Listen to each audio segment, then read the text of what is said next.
তো সমস্ত স্টুডেন্টদেরকে বলছি যে তোমরা হিউম্যান ভ্যালু সম্পর্কে কিভাবে বলবে এবং আমাদের যে ক্লাসে আসবে ক্লাসে কিভাবে ওটা সম্পর্কে তোমরা 1 by 1 হিসাবে দাঁড়িয়ে দুজন শেয়ার করবে তার পদ্ধতি আমি এখন বলছি, ঠিক আছে?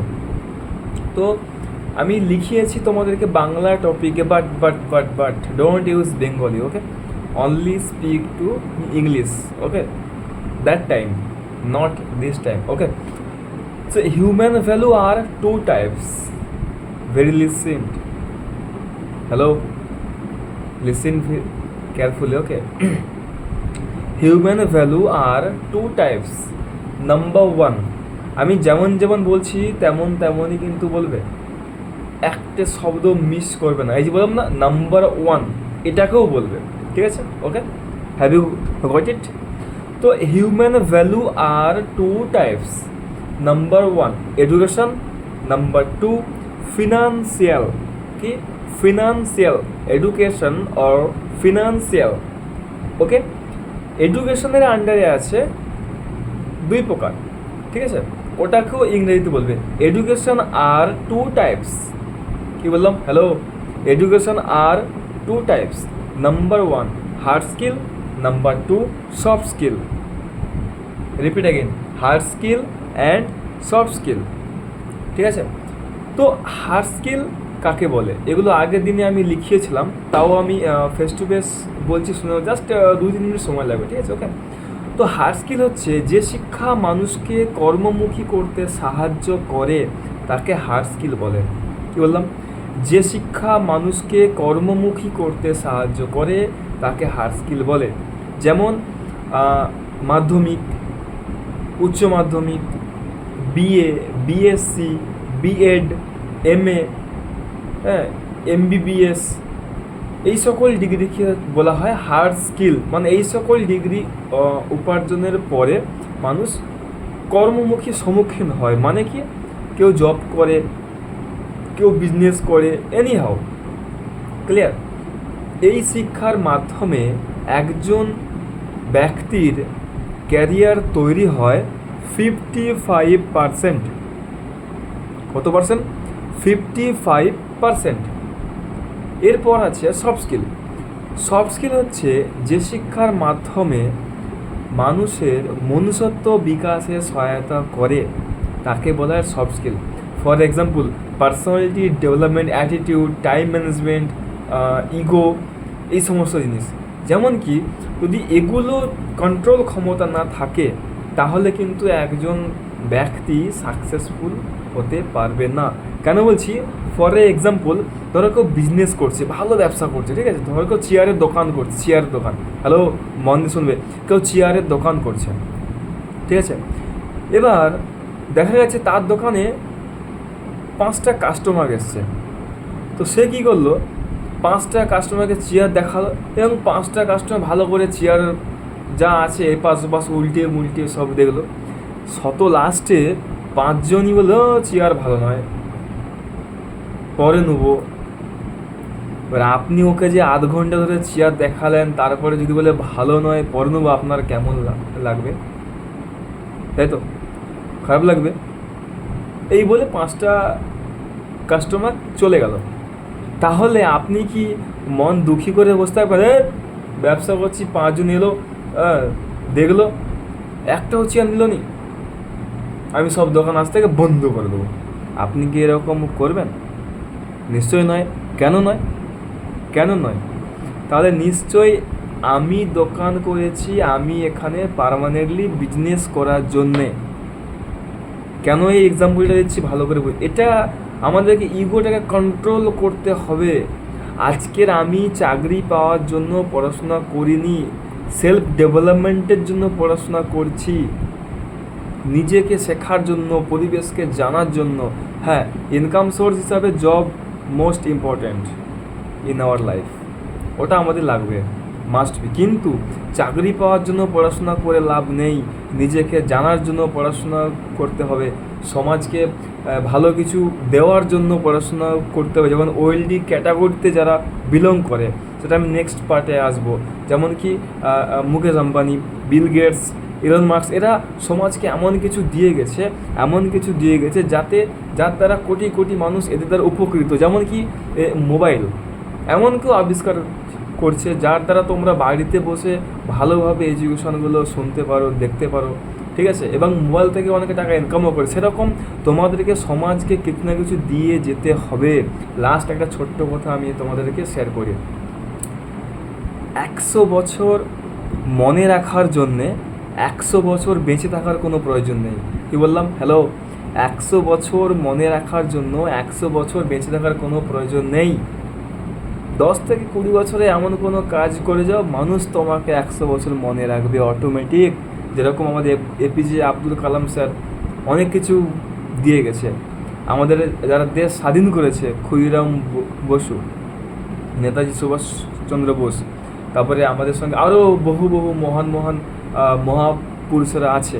তারা কিন্তু খুব অল্প সময়ের মধ্যেই এমন কিছু দিয়ে গেছে, মানুষ তাদেরকে যুগের পর যুগ, দিনের পর দিন মনে রাখবে। সেই জন্যে 100 বছর মনে রাখার জন্য 100 বছর বেঁচে থাকার কোনো প্রয়োজন নেই।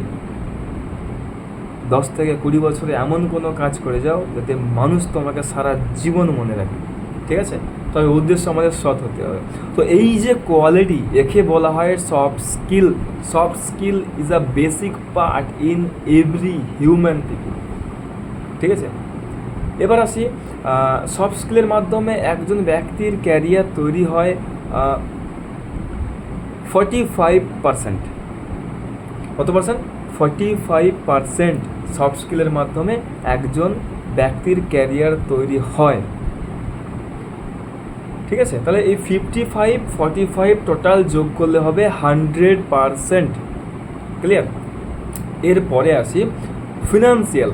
ফিনান্সিয়াল হচ্ছে ফিনান্সিয়াল আর 4 টাইপস, ঠিক আছে? তোমরা এরকম ব্যাখ্যা দিয়ে বলে financial are 4 types. Number 1 poor, number 2 middle, number 3 rich, number 4 wealthy category, ঠিক আছে? তো পুয়ার ক্যাটাগরি হচ্ছে যে সকল ব্যক্তি এখনও পর্যন্ত 20 থেকে 25 বছর অতীতে চিন্তা ভাবনা নিয়ে পৃথিবীতে টিকে আছে, সেই সকল ব্যক্তিদেরকে বলা হয় পুয়ার ক্যাটাগরির। ফর এক্সাম্পল, এখন স্মার্টফোন প্রত্যেকের হাতে লাগবে, মাস্ট বি, কিছু করার নেই, স্মার্টফোন প্রত্যেকের হাতে 100% লাগবে। কিন্তু যদি এখন বলে দাদু আমাকে একটা স্মার্টফোন কিনে দাও, তো স্মার্টফোন কী হবে তোদের হাতে? বলো, স্মার্টফোন কী হবে? এমনি যা, স্কুলে যা, দাদু আমি একটু কলেজ যাব, আমাকে একটু বাইক কিনে দাও না। কী বলবে? বাইক নিস না, অ্যাক্সিডেন্ট হবে, ঠিক আছে? বাইক নেওয়ার কোনো মানে প্রয়োজন নেই, ঠিক আছে? বাইক নিস না, অ্যাক্সিডেন্ট হবে, বাইক নেওয়ার কোনো প্রয়োজন নেই। তো আমাদেরকে যুগের সঙ্গে তাল মেলাতে এনারা দেবে না। কেন না? ওনারা জানে সাইকেল বেস্ট, পায়ে হেঁটে বেস্ট, টোটোই করে যাও, এগুলো বেস্ট, ঠিক আছে? তো আমাদের এগুলো কতটা ইম্পর্টেন্ট এগুলো কিন্তু ওরা জানে না। যুগের সঙ্গে তাল মেলাতে হবে। তো এনাদের হাতে কি হয়, lot of time but no money, মানে প্রচুর সময় আছে, বসে বসে আড্ডা মারো, একদম 2 ঘন্টা 3 ঘন্টা সারা বিকাল দিয়ে দেবে। দাদু 500 টাকা দাও না, বন্ধুর জন্মদিন আছে যাব। দেখ করছি তুই তো সব জানিস, কী করে দেবো বল? পয়সা নেই, এই তো আসে, এই তো টাকা পয়সা যা আসে এই ডাক্তারে ওষুধ কিনতে চলে যায়, এই আমার পান আনতে চলে যায়, এই তো সকালবেলা ডাল আলু ভাতে ভাত খেলাম, কোথায় পাবো বল? টাইম তোমাকে দিয়ে দেবে। নাম্বার 2 আছে মিডিল ক্যাটাগরি, যেখানে আমি, আপনি বা আমরা, আমাদের বাবারা এখনও পর্যন্ত আছি, যারা দিন আনে দিন খায়, তাদেরকে মিডিল ক্যাটাগরি বলা হয়। যেমন কি ফর এক্সাম্পল, যদি আমার বাবাকে কেউ প্রশ্ন করে যে, বা আমি যদি বলি যে বাবা চলো তো আমরা একটু 15 দিনের জন্য ঘুরে আসি দার্জিলিং থেকে, সর্বপ্রথম উত্তর কী হবে জানো? তোরা কে যাবি চলে যা, আমার সময় নেই। কেন না, দিন আন দিন খাই দিন জানে 15 দিন যদি আমি ওখানে অতিবাহিত করে দিই, 15 দিন পরে আমাকে সংসার চালাতে খুব অসুবিধা হবে আমার পক্ষে। ঠিক আছে বাবা, আমি যাবো, আমাকে 10,000 টাকা দাও। কি বলবে? 10,000 টাকা? টাকা তো নেই আমার কাছে অত, 100-5 টাকা আছে, দিতে পারি। তো এই যে জায়গাটা আছে মিডিল ক্যাটাগরি, আমরাই বেশিরভাগ ফেঁসে যাই। কারণটা কি? মিডিল ক্যাটাগরি না পারবে কাউকে হাত পেতে চাইতে, আর না পারবে এই জায়গা থেকে বেরাতে, চাওয়ার আগেও লজ্জা লাগবে। এই জন্য বেশিরভাগ মরে এই মিডিল ক্যাটাগরি, যারা দিন আনে দিন খায়। তো এই জায়গা থেকে আমাদের কিন্তু বেরাতে হবে। নাম্বার 3, রিচ ক্যাটাগরি, যাদেরকে বলা হয় একক ট্যালেন্টেড। কি বলা হয়? একক ট্যালেন্টেড। মানে যেমন কি বিরাট কোহলি, নাম শুনলেই বলবে কি ক্রিকেটার। রোনাল্ডো, নাম শুনলে বলবে কি ফুটবলার। অমিতাভ বচ্চন, নাম শুনলে বলবে কি হি ইজ আ অ্যাক্টর। তো এনাদের হাতে লট অফ মানি, মানে প্রচুর টাকা আছে, বাট নো টাইম। কেন বলছি নো টাইম? যদি শুটিংয়ের টাইমে যদি বলে ঘুরতে যাও, খেলার ম্যাচের টাইমে যদি বলে এই টাইমে ঘুরতে যাবো, ওরা কিন্তু পারবে না। আমরাও যেটা প্র্যাকটিক্যালি দেখেছি, আমাদের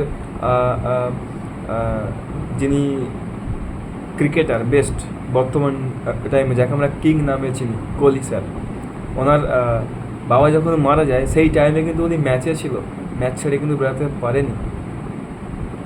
এটা খেয়াল রাখুন। তো সেই জায়গা থেকে আমাদেরকে টাকা ফ্রিডমের সঙ্গে সঙ্গে টাইমও ফ্রিডম করতে হবে। নেক্সট 4 আছে কি না, ওয়েলডি ক্যাটাগরি। ওয়েলডি ক্যাটাগরিটা কি না, যারা 20 থেকে 25 বছর ভবিষ্যতের চিন্তা ভাবনা নিয়ে এখনও পর্যন্ত পৃথিবীতে টিকে আছে এবং এর পরেও থাকবে, তাদেরকে বলা হয় ওয়েলডি ক্যাটাগরি। যেমন কি বিল গেটস আছে, স্টার্টিংয়ে নামগুলো আমি বলেছি, ইলন মাস্ক আছে, আমাদের মার্ক জুকারবার্গ আছে, যিনি ফেসবুকের আবিষ্কর্তা। ঠিক আছে, এরকম বহু প্রফেশনাল, আমাদের ইন্ডিয়াতে মুকেশ আম্বানি স্যার আছে। হ্যাঁ, তো এই ধরনের ব্যক্তিকে বলা হয় ওয়েলডি ক্যাটাগরি, যাদের কাছে লট অফ টাইম আর লট অফ মানি, টাকাও আনলিমিটেড ভাই, আর সময়ও আনলিমিটেড। ঠিক আছে, তো আমাদেরকে যদি বাঁচতে হয় এই ওয়েলডি ক্যাটাগরিতে কিন্তু চুজ করতে হবে। কারণ আপনি গরিব বা আমি গরিব, কি আমি খেতে পাই না, এসব কেউ দেখতে আসবে না স্যার, কেউ দেখতে আসবে না। ঠিক আছে, আপনি গরিব বা আমি গরিব বা আমার মাসে ইনকাম আছে 2,000 টাকা, এসব কেউ দেখতে আসবে না। আপনার কাছে মোবাইল আছে মানে ন্যূনতম 200 টাকা রিচার্জ মারতে হবে। সমাজ আপনাকে ঠেলে ঠেলে ঠেলে ঠেলে সেই দিকে নিয়ে যাচ্ছে, এটা শিখে নেন, জেনে নেন। তো এখন থেকে যদি আমরা আমাদের চিন্তা ভাবনা থেকে না পাল্টাতে পারি, এর পরের জীবনযাপনটা কিন্তু খুব কষ্টকর আছে, খুব কষ্টকর আছে। তো সেই জায়গা থেকে আমাদের ওয়েলডি ক্যাটাগরির মতো চিন্তা ভাবনা রাখতে হবে, তবে কিন্তু আমরা আগাতে পারবো। তো এই হচ্ছে আমাদের টোটাল হিউম্যান ভ্যালুর ডেফিনেশন। পরে একটা ভিডিও আপলোড করব আমাদের এডুকেশন একটা পার্ট নিয়ে। তো এখন হিউম্যান ভ্যালু নিয়ে তোমরা এই 15 মিনিট যে আমি আলোচনা করলাম, এটা ভালো করে দেখে নাও, বুঝে নাও। ঠিক আছে, এটা তোমাদের কাজে লাগবে 100%। Okay, thank you, best of lakh.